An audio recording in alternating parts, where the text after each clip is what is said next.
दर्पण कहानियों की एक श्रृंखला है जो समाज के अनदेखे प्रश्नों को सामने लाने का प्रयास करती है।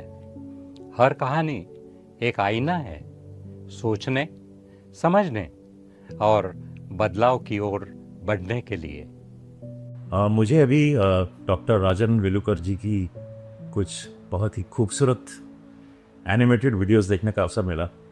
उन्होंने कुछ सामाजिक विषयों पर बहुत 2-3 मिनट की खूबसूरत एनिमेटेड कहानियाँ बनाई हैं जो हमारी रोज़मर्रा की ज़िंदगी से संबंध रखती है और मुझे बड़ी अच्छी लगी। मैं चाहता हूँ आप भी इसे देखें और मुझे यकीन है कि वो कहीं आपको छुएगी। कहानी जिम्मेदारियों का प्रत्युत्तर जिम्मेदारियों से। हरिवतन के एक कोने में वृद्ध हाथी धैर्य प्रभु और उसकी पत्नी ममता रहते थे। दोनों ने अपने जीवन का हर पल अपने दो बेटों गजवदन और गजकिशन की परवरिश में लगा दिया। ममता ने भूख में भी बेटों को केला खिलाया, रातों को उन्हें थपकियां दी। धैर्य प्रभु ने कांटे हटाए, राहें साफ की। बेटे बड़े हुए, पढ़ाई के लिए विदेश चले गए। गजवदन अमेरिका और गजकिशन सिंगापुर में बस गए। त्योहारों पर उपहार आते, पर बेटों की आवाज़ नहीं।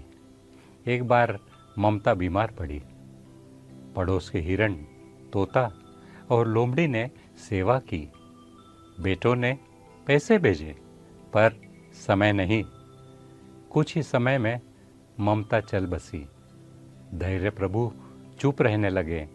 फिर एक दिन गिर पड़े। अस्पताल ले जाया गया। वहीं पास पड़ोस के जानवर सेवा करते रहे।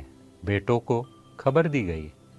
गजवदन ने लिखा, पैसे ट्रांसफ़र कर दिए हैं।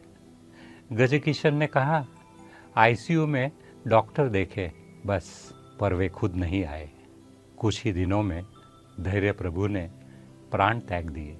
वन शोक में डूबा था, पर सबसे बड़ा दुख बेटों की अनुपस्थिति थे। तीसरे दिन गजवदन आया, काले कपड़े और गॉगल्स में। बोला, बस आया और चला गया। 10वें दिन गजकिशन पहुंचा, श्राद्ध करूंगा। धैर्य प्रभु की समाधि के पास वृद्ध कछुआ बैठा था।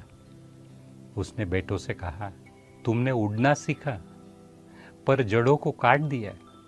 याद रखो, जब जड़ें सूखती है, पेड़ भी गिरता है। पिता को पैसे नहीं, पास चाहिए था। माँ की भूख उपहार से नहीं, अपनेपन से मिटती थी।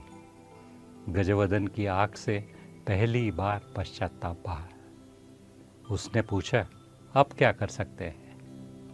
कछुआ बोला, अब अगर कुछ करना है तो ये कहानी अपने बच्चों को सुनाना है, ताकि कोई और धैर्य प्रभु अकेला न मरे और कोई ममता इंतज़ार में न मुरझाए।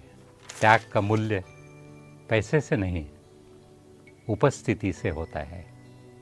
जीवन में सफल होना जरूरी है, पर कृतज्ञ होना अनिवार्य है। माता पिता जड़ है, उन्हें सिंचना ही संतानों की सच्ची सफलता है।